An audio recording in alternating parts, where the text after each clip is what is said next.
everybody. Welcome to Platinum Mindset Podcast Live. We're here again with Craig, how you say your last name again? Polsfuss?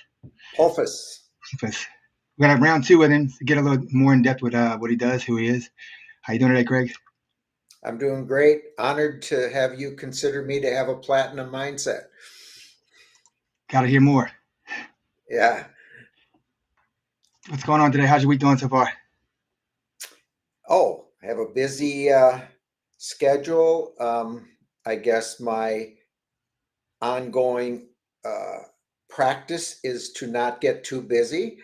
So I'm really blessed to have a lot to do that's really meaningful and meet with clients all over the world and working on the rest of my book series. And it's really cool. See, mine's opposite. I like to be busy because if I'm not busy, I kind of start getting aggravated. I'm like, man, what am I doing here? I start just doing. I like to be busy, but not too busy. So I'm kind of catching that wave at the right place and surfing right there. You know. Yeah, I had one time when my Google Calendar wasn't linking up with my website, so all of a sudden I click on it and it's got like every single minute is booked. I'm like, I love it, but man, what am I supposed to eat? When am I supposed to go to the bathroom? Right. It gets a hectic sometimes, but that's a good thing. It's a good thing to have business, you know. Yeah. So tell us more about you. Tell us more about your book and stuff. Okay. Well, even if some people have heard me before on your other podcast or other podcasts, I'm a psychologist who became a part of a breakthrough in the field called the Three Principles about 4 decades ago, and it's spread all over the world. And but it's just now on the verge of coming into the mainstream. And what makes it a breakthrough is it just makes understanding how our minds work and therefore how to live in the innate mental health we have and resiliency and it's the ultimate platinum mindset, so to speak. Mm-hmm. So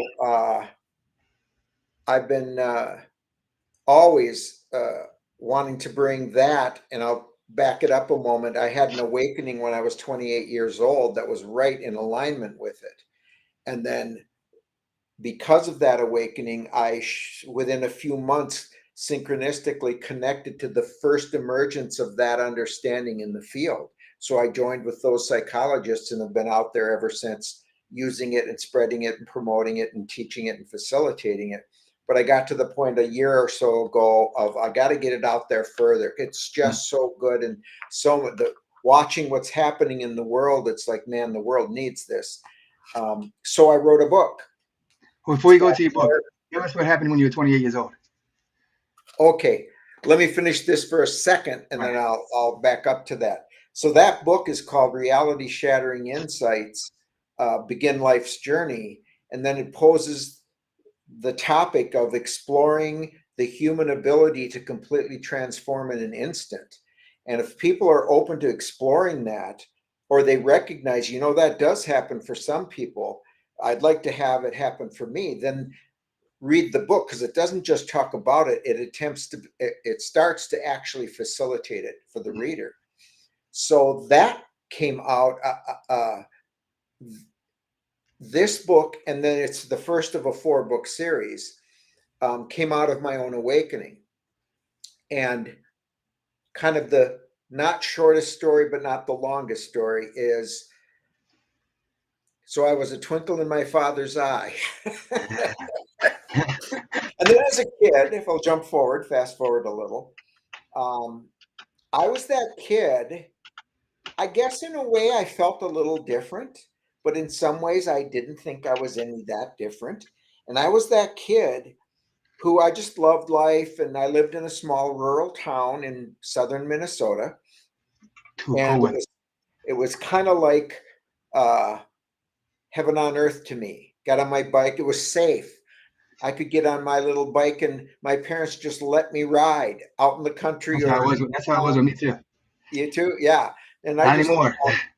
And I could get, when I was younger and I couldn't really ride the bike or could, but they'd let me walk anywhere. And so I'd go see people and friends, or I'd be alone and I'd explore, and it was just great. But I was that kid who in elementary school, when we were in the playground, and 2, usually boys, would be on the verge of getting into a fight, I'd be that kid. I'd walk over to them and I'd try to talk them out of it. And I'd say, well, what sense would this make, right? And I Yeah. was kind of successful. So I was kind of that, whatever that is, a counselor type even back then. Yeah, nowadays it's all about the phones and filming everybody. Ooh, let's see the best fight. Let's let them kill each other. We're gonna film it. Yeah, no, or I'll jump on one side, or no, Yeah. I'm better than both of you, or all that never made sense to me.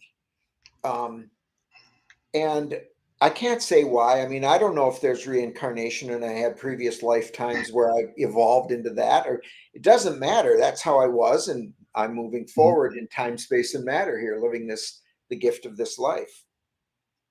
So there was a growing natural inner desire to enjoy life, which is built into everyone, and a thirst to experience that as I went, right? Like as I learned and grew, then of course I wanted to experience that doing well in school and having friends. And then when I was older, meeting girls and being in sports, and so that was there operating.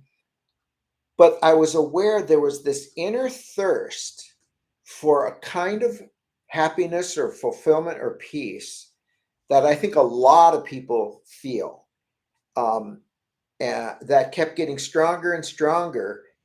And if I could seem to satisfy it, it would be just in a moment. Oh, I won the game, I got the degree, I graduated, whatever it was. And so this was growing stronger and stronger until I was 28 years old. And at that time, and through coming to that time in the outer world, I had a pretty wonderful life. I was raised by a good family, good morals, all that stuff. Cars had just came out, huh? Pardon? The automobile had just came out. Right. They had just invented dirt, and then they put an automobile on it.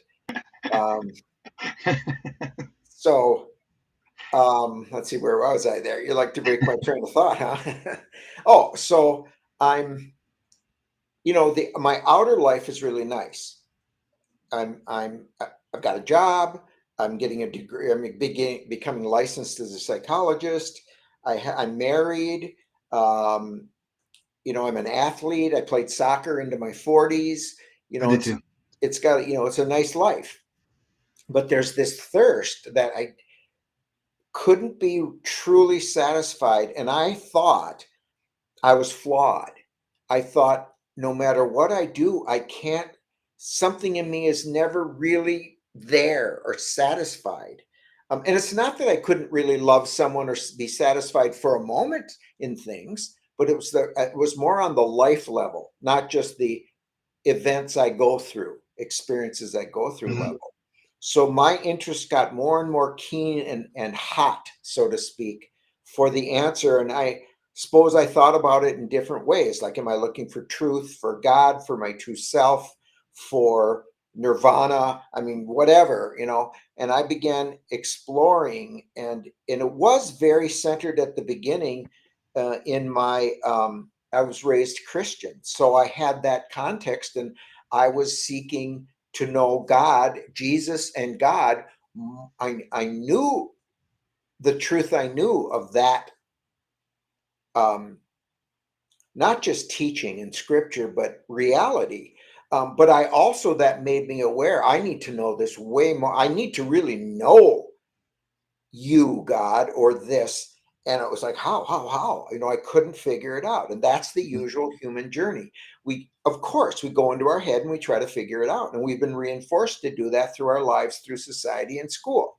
Get smart, use it well. Oh, you've got a problem, solve your problem. But this problem was on the level of heart or feelings. It wasn't on the level of intellect. Yeah. So I kind of ran my intellect as far as I could, and it failed, which is, now I understand that's necessary. And if we don't have to, that can be agonizing, and it was in a way for me, but it doesn't have to be. The more you just recognize, yeah, there's limits to my mind, and there must be other ways to know and to learn and awaken. Then you can kind of more easily just open up and gain the insight and the guidance from life, God, however you want to think of it, that you need.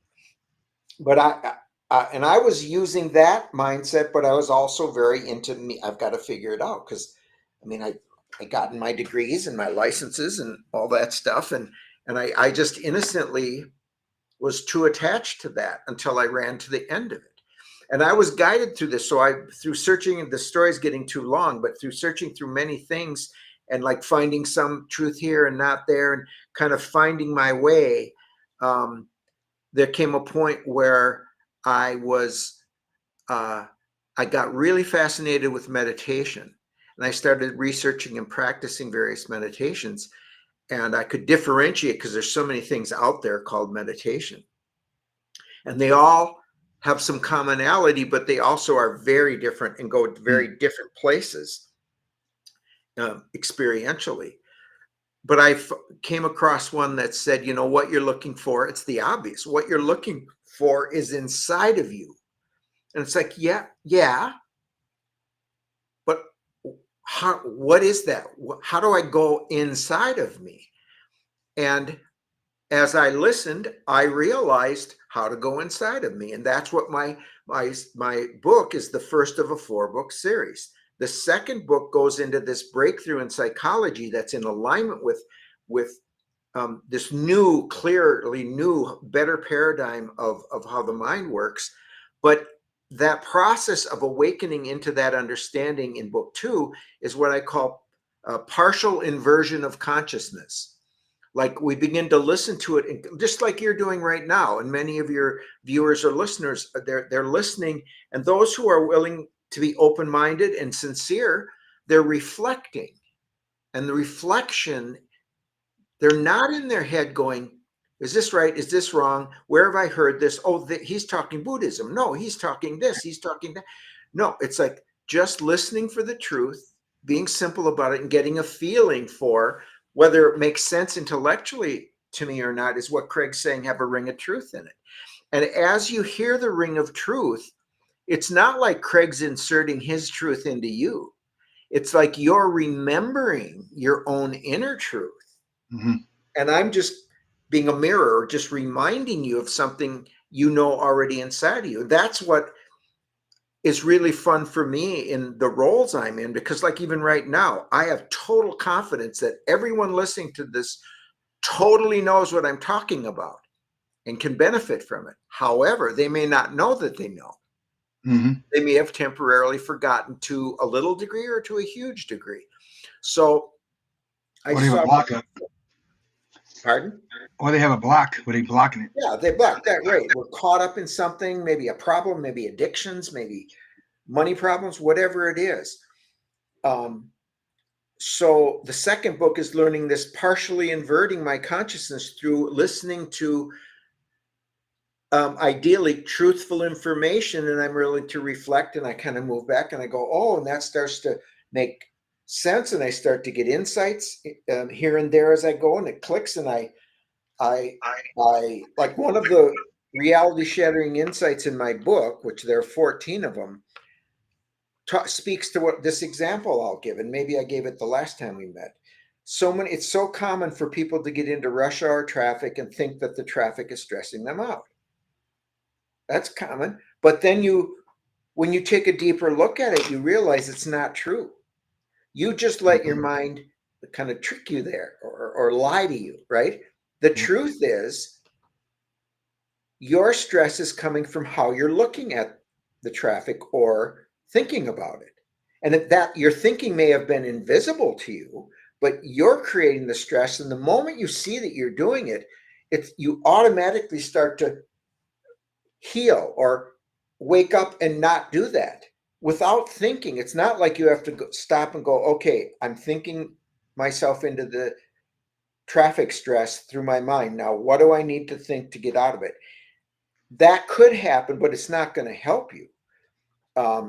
It's like when we put our hand move our hand inadvertently towards the flame on a candle. if it starts to get too hot, we'll just instinctively pull our Mm-hmm. hand out of it without having to go into our head and go, gee, what should I do? My hand's getting hot, right? So that's the second book. So in my process, it was also, I was being told, well, there's a quote unquote meditation that can show you how to not only partially invert your consciousness back inside through reflection on truths, but you can go all the way to what I call full inversion. And that's what my third book is about. And then I share my own personal experience in the third book, which isn't published yet. And so I had this moment of full inversion where, everything, I often talk about it as turned or flipped inside out for me. My mind, my life, my reality turned inside out. And so in a practical sense, and that can sound very mystical and stuff, and I guess in a way it is, but it's more like, oh, I was looking outside for myself and my happiness. If I got a degree, if I got that girl, if I got that much money, then, so then that would give me Instant gratification. instant or even in time, any gratification. That's where it comes from. And there is legitimate gratification from looking to the outside for, okay, I'm going to work for physical health and it's happening. Mm-hmm. Oh, that's gratifying, or earn more money. And that's all legitimate, but It's that's temporary. not going to help me connect to what's inside of me. Mm-hmm. That's still looking outside. So when I connected, it was like, woof. And now it's like, oh, I found what I'm looking for. And in such a clear way, I'll never forget. I have no doubt who I am and what my life is for in that Mm-hmm. sense. I still had a process of kind of, oh, what? Learning to stay with it is one way to say it. Like, Mm-hmm. oh, my old habits would still come up, but it'd be like, nope, now I know where home is. I'm not lost anywhere. Or I know where the thirst in me can be quenched. I'm not, and then since then I've learned to cultivate that and live in that more and more and more and more. I would absolutely admit I'm not there 100% of the time, but I'm so much there, and I'm so grateful for this that um, I'm just so grateful. I mean, it's just wonderful, self-fulfilling, but I'm also so much there that I can turn around and for decades I've helped others get there. You know, Have you ever heard? Yeah, I just heard this the other day. It was like somebody's an alcoholic, and everybody thinks the alcoholic that's the problem. Actually, the alcohol is a solution. You need to find a problem that why you drink. I never thought about that. Somebody's an alcoholic. That is the solution. That's not the problem. well, The there problem is that's an attempted solution that yeah, became a ends problem. up producing unwanted consequences. Yeah, yeah. Some wanted, oh, I get out of my head and I feel better. Yeah, Temporarily. but it's temporary. That's it. So where's the permanent Mm-hmm. solution where I can get out of my head and learn to stay out of my head? What do you mean, Craig? You don't think that? The Buddhists talk about this. They talk about no mind. It's like, yes, we can learn. I remember there was a point, I think I was 29 years old. This happened when I was 28, where I I can't remember when I realized, was 30, much less when I was 20. Jeez, how do you remember back then? yeah, I don't know. Um, but I remember going over a threshold where I was just thrilled. It was like, oh my God, I don't need to think anymore. And I know that can sound, well, Craig, don't you think you're using the English language? You drive a car, you do whatever. Yes, you think, but it doesn't feel like it. It feels like flow now. Yeah. It just don't have to get in my head and try to think right or enough. Before we get I know exactly what you're talking about because that happened to me when I was about probably, I guess I could say mid 30s. I started just like everything just clicking. Stuff that I never even stuff. Like when I started writing, I started writing, just writing. I had to like Google some of the words I was writing because I had no idea what they meant, but it was just flowing out of me. Boom, boom, boom. I love that. I mentioned, I thanks, who was a welder, middle-aged welder who had this epiphany enlightenment experience that then led to this new psychology. And he talked about how at first he would be talking high, just because he Mm-hmm. had wholly shifted. And then he went to his wife and he said, I've been saying this one word over and over and over. What does it mean? And then she said, because he didn't even know what it meant. And she told him, and he went, oh, good. Then it fit. So you can talk out of your mind, but it's not insane or irrational. It's on a whole nother level. Yeah. Wish I would have had that in high school, because high school, well, all school. I mean, my mom's like, you love school, and I'm like, why? She goes, because you go year round. You go to summer school. I'm like, I have to because I want to play sports, so I got to make it up. Right. I did that in But then college. once I got to college, it was like a little bit better. But then like I just got I guess about 3 years ago, I decided I was gonna get my life insurance and my financial planning license, and I did it in 2 days. I studied it all and then went and took the test. She's Is like, "Can you that take your fingerprints?" I'm like, "For what?" She's like, "Well, you passed the test." I'm like, "I did what?" But it was just comes to me quick now. I don't know why. cool? It's just Cool. crazy. So cool. I've got my oldest son is a financial advisor. But it seems to me it took weeks for him to It's go supposed to. through it. I don't know why. I was just flying through it. I was just boop, boop, boop, boop, boop. I said, "You know what? Yeah. I feel like I can take the test. If I don't pass it, I just go take it again." Yep. Passed it. I was having That I was was like, my attitude when I I got was falling asleep licensed. during a test. I went for my licensing exam in Minnesota. It's about a half a day exam, 4 hours at least, maybe longer. And I went with a friend of mine who was doing the same thing. Well, he was really scared about failing it, and he failed it. And I went in with the attitude, yeah, if you've ever heard of something called the practice effect, it's like, okay, I'm going to go in. I studied, of course, but I'm going to just do my best. And if I don't pass it, you can take it again in 6 months, I think it was, or a year Gee. at most. And then I'll just have had the experience of what it's like, and I'll probably do better. Well, I passed it. Mm-hmm. That's what I did. And it was, and he and I, he was pissed, but we laughed about it too, because it was like, ah. The And ones then that worry, he you took don't it again pass. and he passed. It's just hard when you sit there and stretch yourself. You worry, worry, worry, worry. It's like Yeah. you've got so much stress in your mind, you're gonna start second guessing your answers. Whatever answer you pick first, stick with it. Don't change it because it's probably right. Yeah. Knowing yourself well enough to tap into that gut truth. And then, yeah, I'd say jump in, and then it's almost like prove it. Like, okay, prove it to me. And if I'm wrong, I'll learn. It Mm-hmm. doesn't have to be the end of the world. Once I started second guessing myself, but that test was so boring. Oh my god! I was reading and the questions were so long. I was starting to fall asleep during the middle of the question. Me reading the question to myself, I'm like, wake up. It was just so boring. It was like, the questions seem like they're all exactly the same. They just change it up. They're different, but it's like, man, I just read that question. I knew I did. Yeah.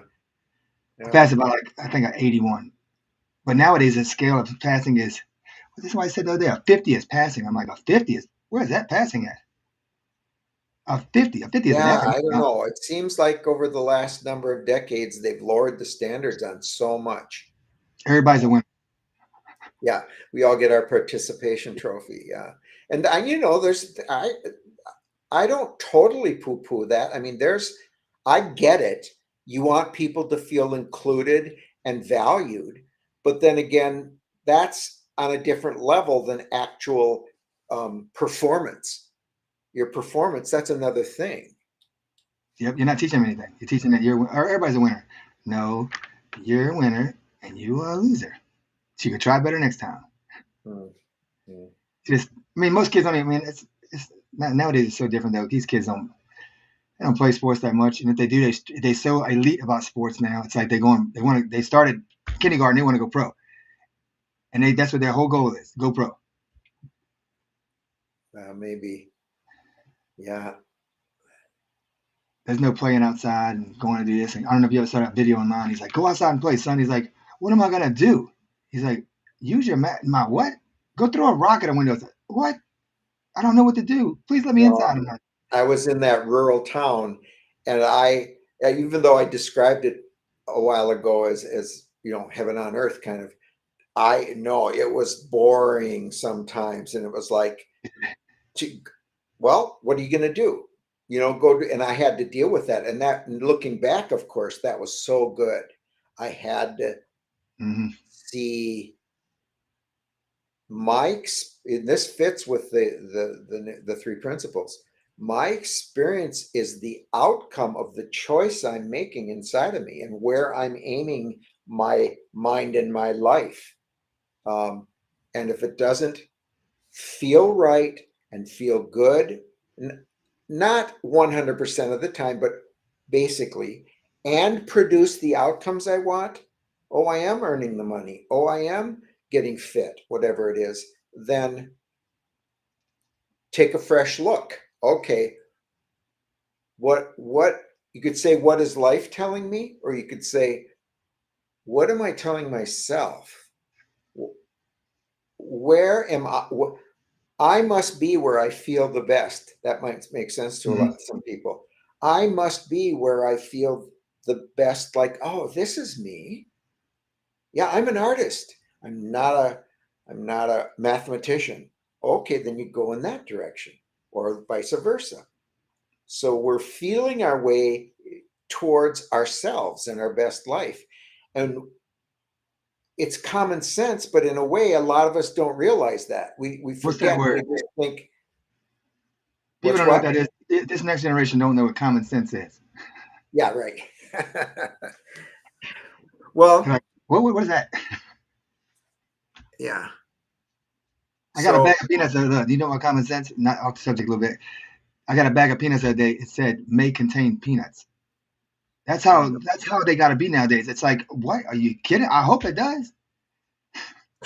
I hope my bag of peanuts contains peanuts, but if it doesn't, I on guess it has to put that for allergies. For people that don't have common sense, they gotta say this just in case they eat it and they have a peanut allergy.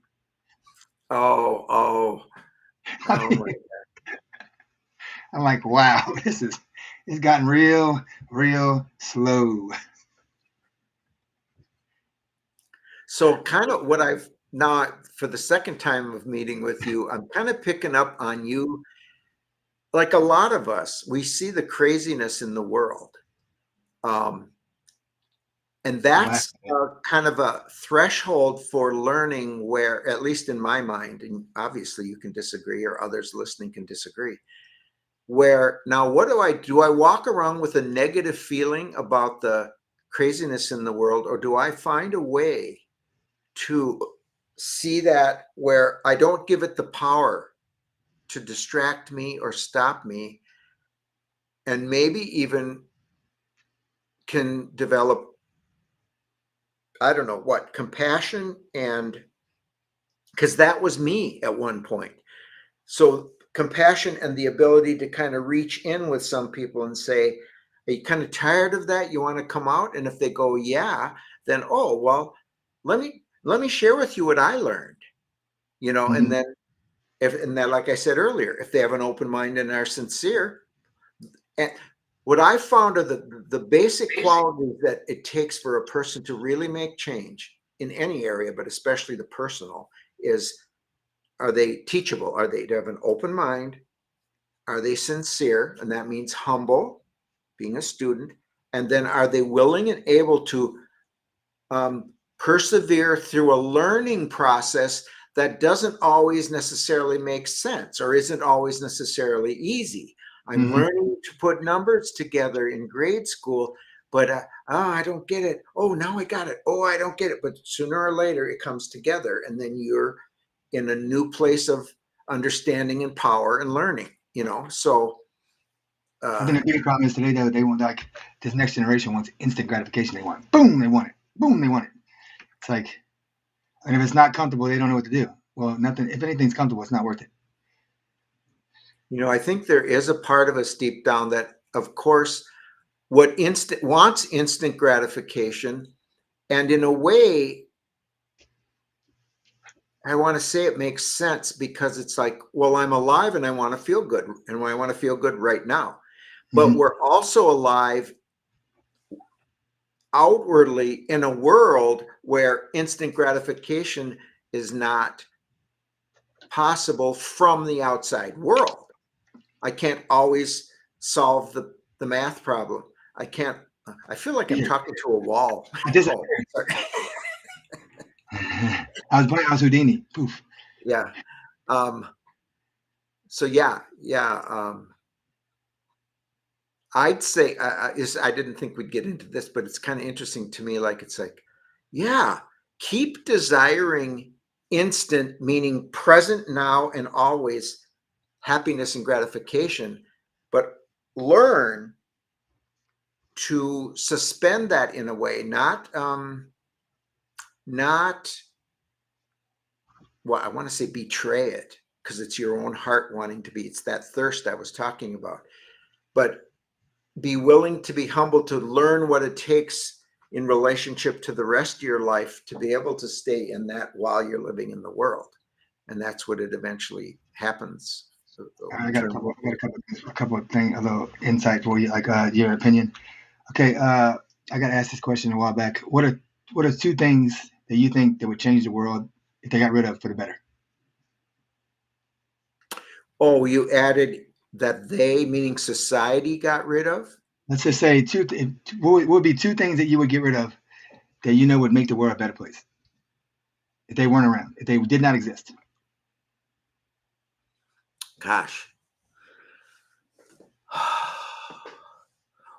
Well, the first thing my mind goes to is people who are on the other end of the spectrum, who are like in ignorance and very selfish and hateful and harmful and almost like committed to it, almost like it's their religion.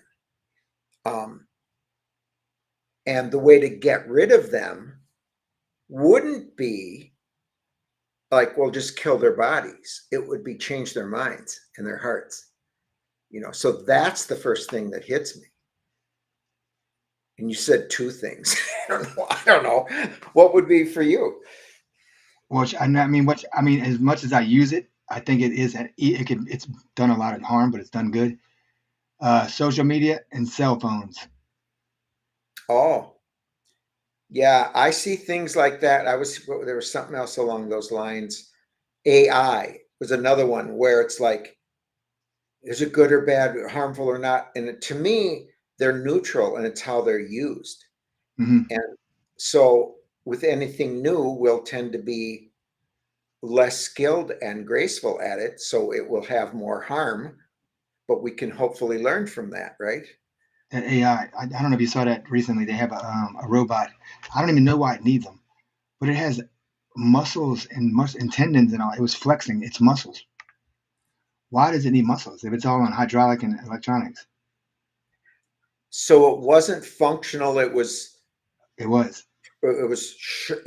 What show that it like has more. it had all the muscle tendons, all the tendons, all the ligaments, and it was actually flexing its muscles like 1,200 So they like were different not spots. flesh. They were plastic and Yeah, rubber and all that stuff, rubber and vinyl and whatever. And so I'm guessing they were trying synthetic to muscles. replicate the actual human body with Yeah, like threads of. but why does it need all that? Robot don't need no muscles. It's got freaking hydraulics. It looked like a human when it had a shirt on and everything, and the muscles were whoop, filming its arms. I'm like, this is freaky. This is just a little far, too far. It's gonna take over. Well, only if we let it. That's how I look at it. I don't know that we're not smart enough to let it, because when you look back, if what we science sees in terms of long-term human history or beyond human history, ancient, way back, um, species have gone extinct. So it looks like it could be a possibility, and of course we don't want that. Only thing I'm worried So about is the people that you watch now. Like, look how much stuff the people in power have done to, especially in America, how much stuff they've done right in front of our face. We didn't even see it. If they have that much power or something like that, we in trouble. don't you think that's not only starting to change? I come across people, online, who are talking about how the shift is already happening. Oh yeah, big time, huge. Yeah. And that one aspect of it is that this consolidation of political and financial power is going to dissipate, and be available to more, and But can it as, happen in as 4 I years? believe it should be. Can it happen in 4 years? That's a problem. Oh, yeah, that, I don't know, that would seem super fast. But then again, have you heard of what's called phase transition in physics?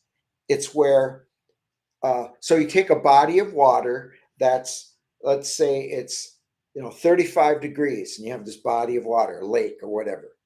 Now you lower the temperature 1 degree, you've got a body of water at 34 degrees. You lower it 1 degree, you've got a body of water at 33 degrees. You lower it to one more degree to 32, and it all starts to turn to ice. That's called a phase transition, where one more little click and everything starts to change. Sid talked Happening about right that. now. We're in that right now. I mean, think about it. That, like everybody's talking about tariffs, that we've been getting screwed over anyway. But now look at China's starting to be like, hold up, we ready to negotiate. Their economy is about to fail. Did they say that? I hadn't Yeah, it's been heard like that. 5 days, and they're already like, they're backed up. Their economy's going. Hey, y'all been Wow. screwing us this long. Trump knows what he's doing.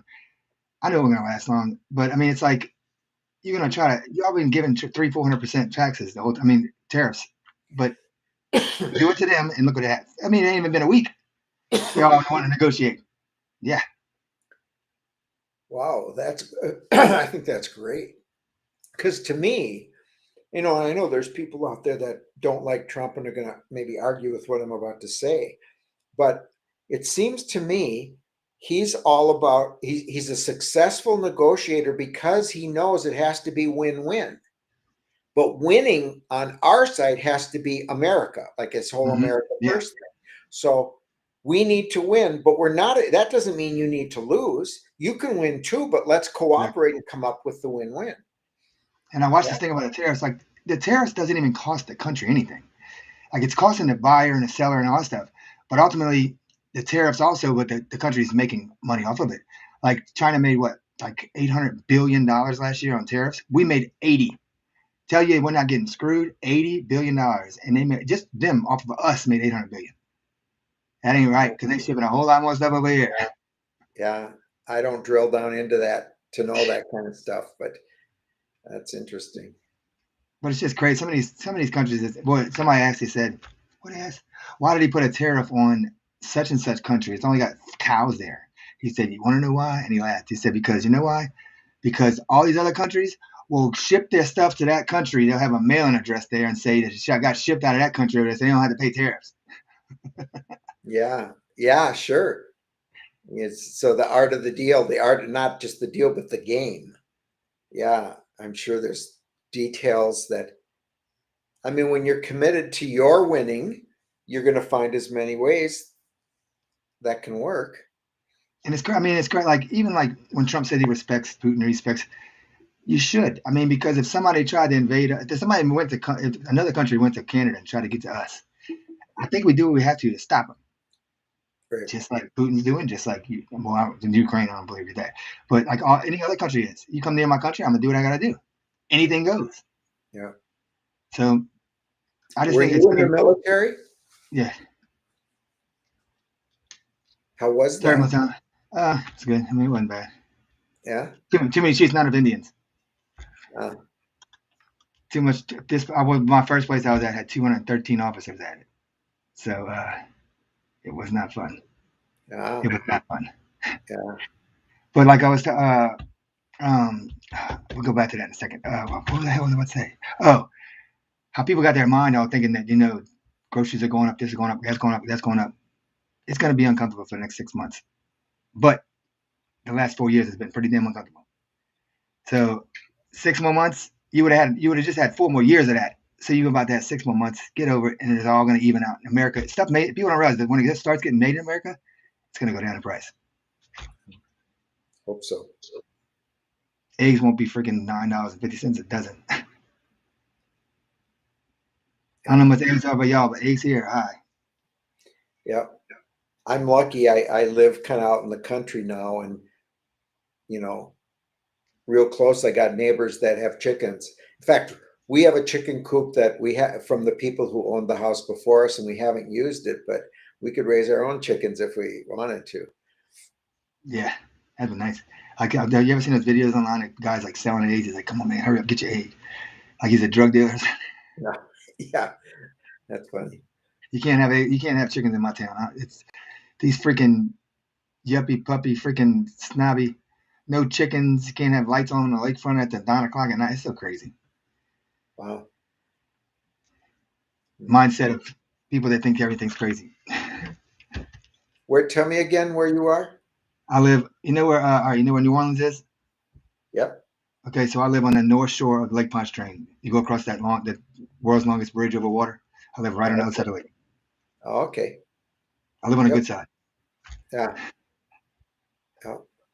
It's not, we have like 1% crime, if that. It's crazy Oh, neat. because there's no public transportation here, and it's expensive to live here. That's why. No public transportation. That's one of the biggest reasons that there's no crime. Huh. It's crazy. I never realized that. Somebody said to me, I'm like, I never thought about that. No Yeah. public transportation. New Orleans is bad. People probably on here right now watching from New Orleans. Like, look, I'm gonna tell you right now, if you're from New Orleans, it's bad. I'm not going over there. Mm. I'll pass. Yeah, I've never been there. Almost went there a few times, but never been there. I'm good. I go walk around during the day. It's nice, and even during the day, you gotta kind of. But other than that, like my girlfriend wanted to go to a strawberry festival. And I'm like, strawberry festival. Now it's in a town right down the road from us. But I was like, I don't know. There's been every year there's shootings. Well, we were gonna go that night, and I'm glad we didn't because 5 people got shot. I'm like, you see? Yeah. They probably arguing over something so stupid too. That's too bad. That's the problem these days. People have guns, and I said, somebody pulls a gun on me, they better pull the trigger when they pull that gun out. So all the more motivation or even inspiration to, like I was talking earlier to someone about why I do what I do. And it's just like, what's the best thing I can see to do with my knowledge and skill? And it's like, help people change their hearts and minds, help people realize what I realized. And not that, hey, look at me, I'm so great. No, it's like, oh, what I found is inside of me. When that happens for a person, they instantly know this is inside of everyone. It's not just, now everyone has to find their own way to it. But it's the same inner place that binds us all. And when you're there, you wouldn't harm anybody. You might agree, well, we got to lock you up. Sorry, because you're just too out of control and you're going to hurt people, but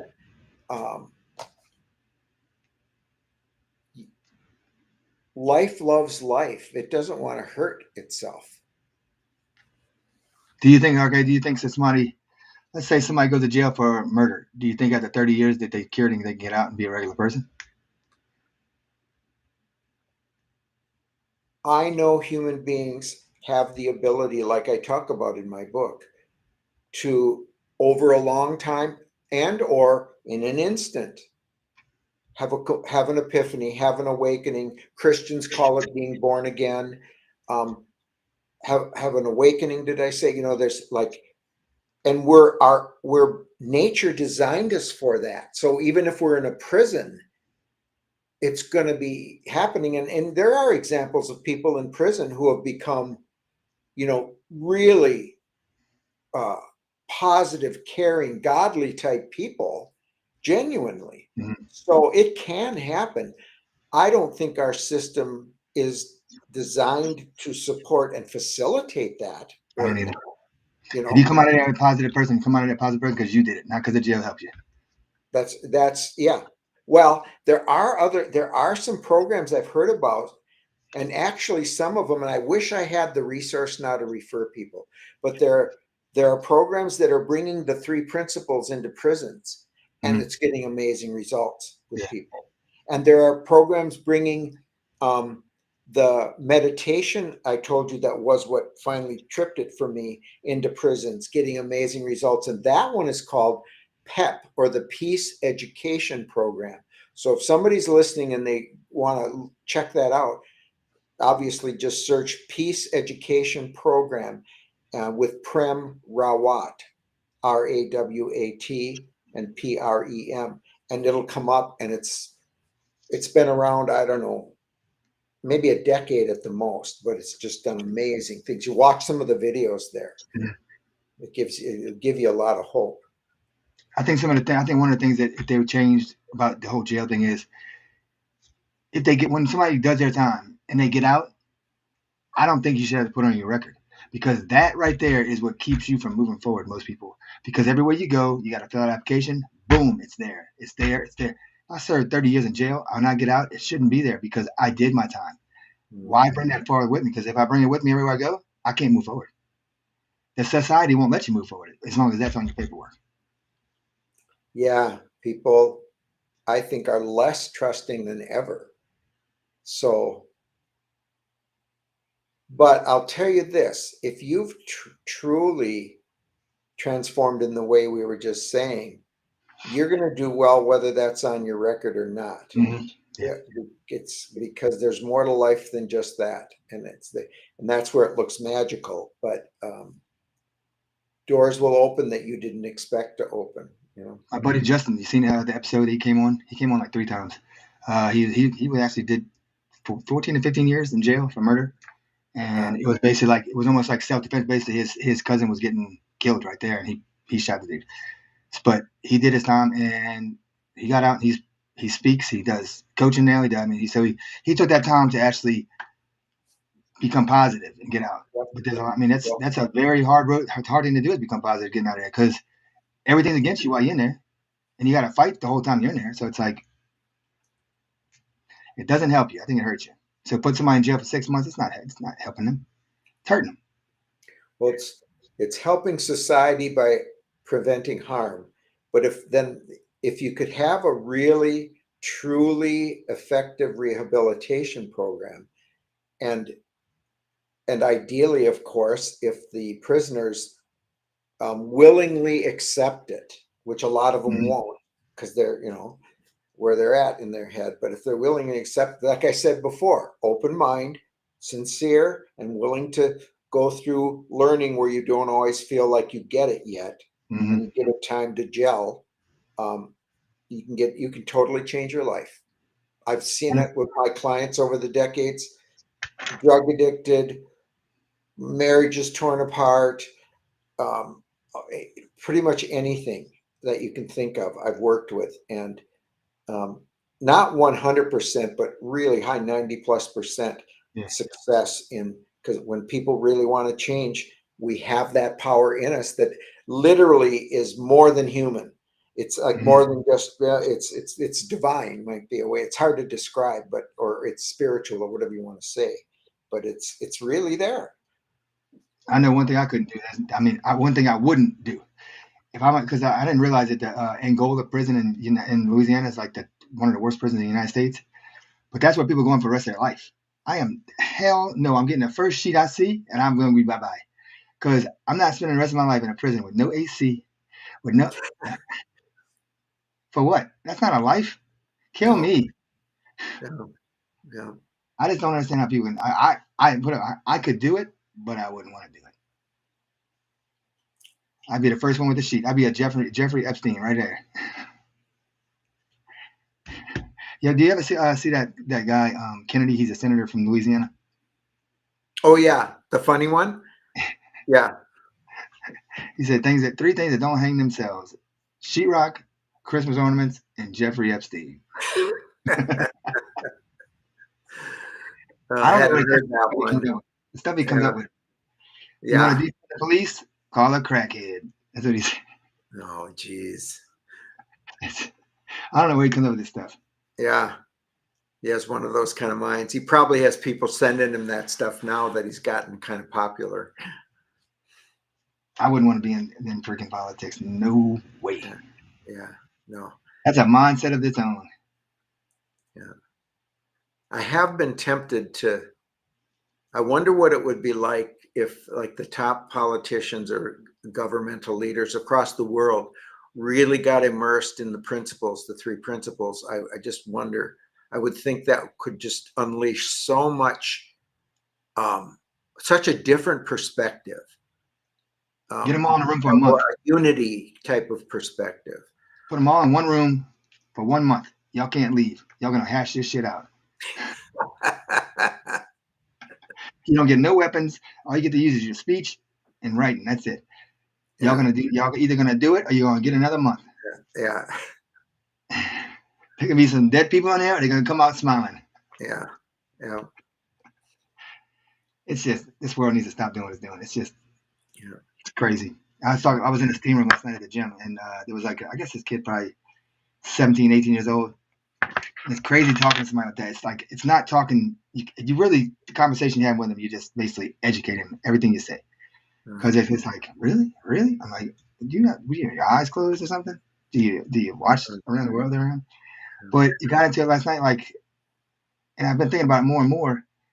How is Israel so powerful? They're such a small country and they don't ever get touched. Something don't make sense with that. It makes sense, but it don't make sense. It's starting to seem like that's who runs this world. I know what you mean. That from that perspective, yeah. It's just this world is crazy. It's gonna be nuts. I just know one thing. I couldn't imagine living somewhere where I gotta see missiles going over my head and jets and there's no way. Yeah. So give us the 3 principles one more time. Give it all 3 principles. Mind, consciousness, and thought. But that's not kind of like the typical definition in psychology today.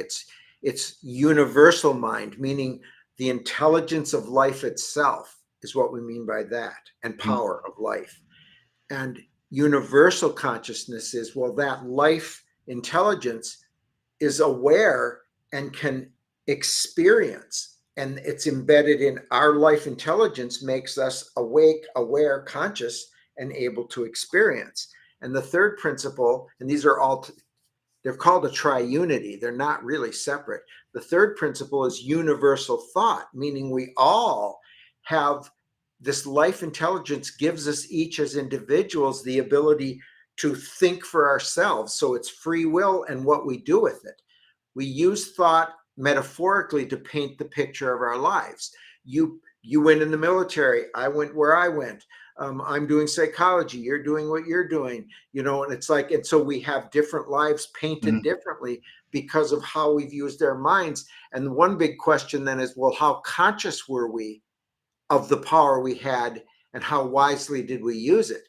So anything that can make us more conscious of consciousness itself, more conscious of this ability to choose that we have, this creative ability, and more conscious of that power that is behind it all and in it all, and how we can access more and more understanding and power, well, then there's no limit to the awakening and evolution and transformation we can experience, not only individually, but together as a species. And that's what my 4th book is about. It's about, if you've come through these first 3 books with me to this point, now where do we go from here? How can we as individuals, and many of us will want to join together and together help humanity awaken, or create heaven on earth might be another way to say it.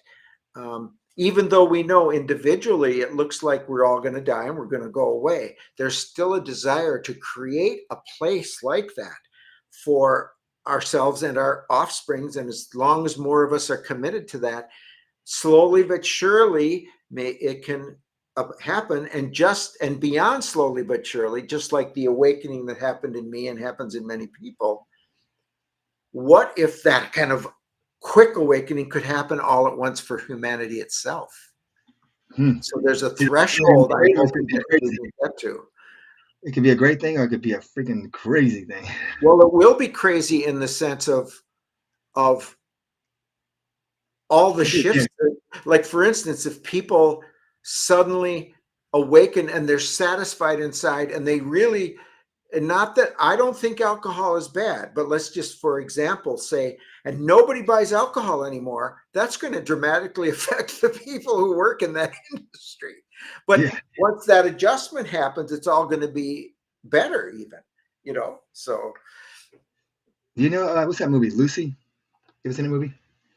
Lucy? She's Oh like no, a brain I've been space. interested, but I've never seen it. Yeah. They take somebody, like, I think she had something inside of her pill or something that busted her. It started leaking inside of her. Well, it started making her use her brain more and more and more and more to where she was at 100%.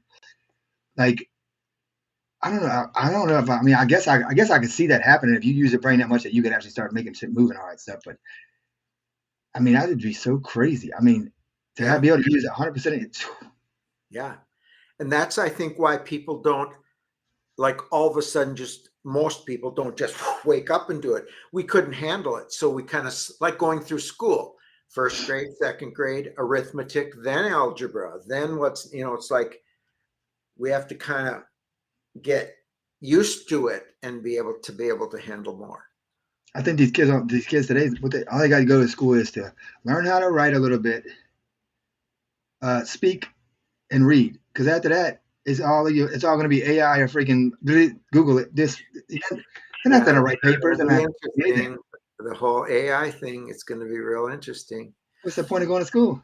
It's like these kids in high school aren't writing their papers today. No way. I know if I had that technology back then, I wouldn't be writing my paper. Hell no. I remember having to go back and look at encyclopedias and like all freaking night looking through red books. That was. Yeah, remember encyclopedias? I liked those. I mean, I liked looking through all that, learning all whatever's in there. People are like, what is that? But now it's like the internet is like the infinite encyclopedia, and you can't trust it all. Like the AI. Like I forgot what this guy was asking it. He was asking AI something, some kind of political thing that was going on. Somebody got caught or something. Well, while he was asking AI was changing its answer because the media was pumping the network up with the false information the way they wanted to go. AI was changing its answer.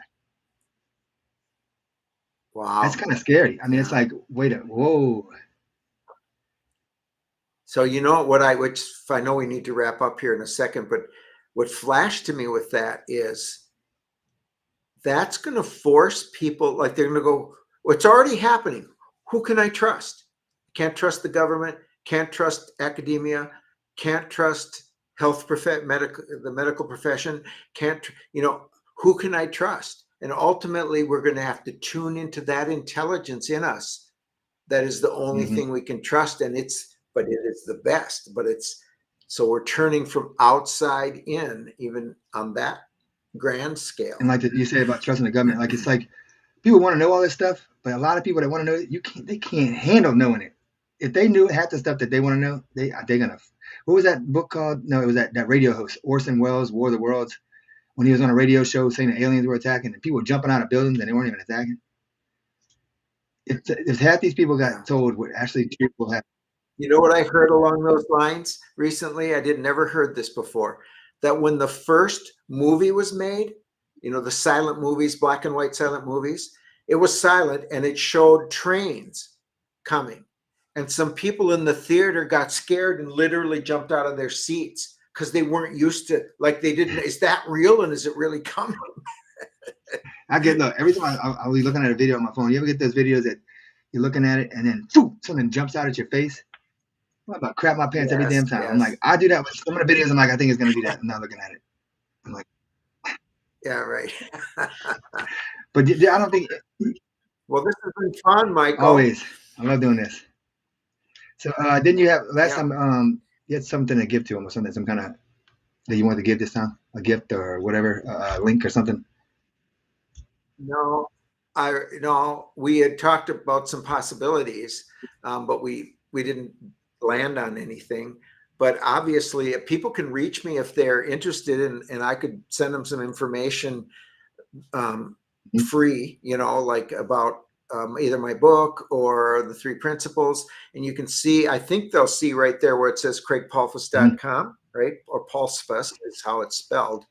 And you can go there, or you can contact me at craig@craigpolsfuss.com and just drop me a line and about anything. And just put a comment. If y'all need to know anything or want anything, just put a comment in it and I'll send a comment to him and he'll get the comments.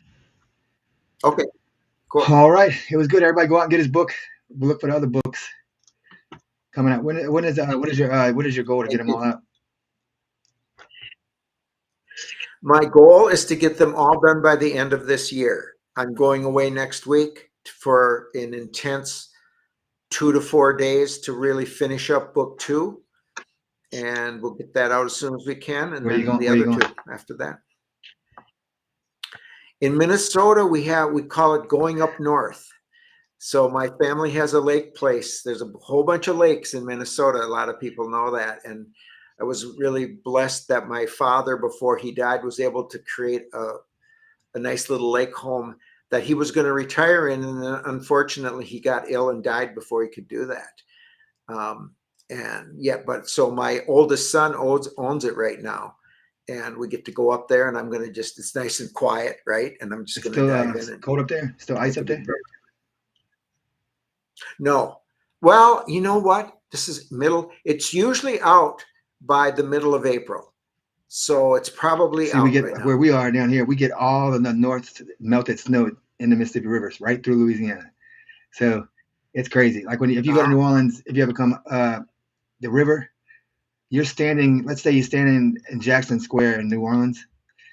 When it's about, I guess about a month from now, 2 months from now, you'll look over at the river, and the bottom of it will be above your head.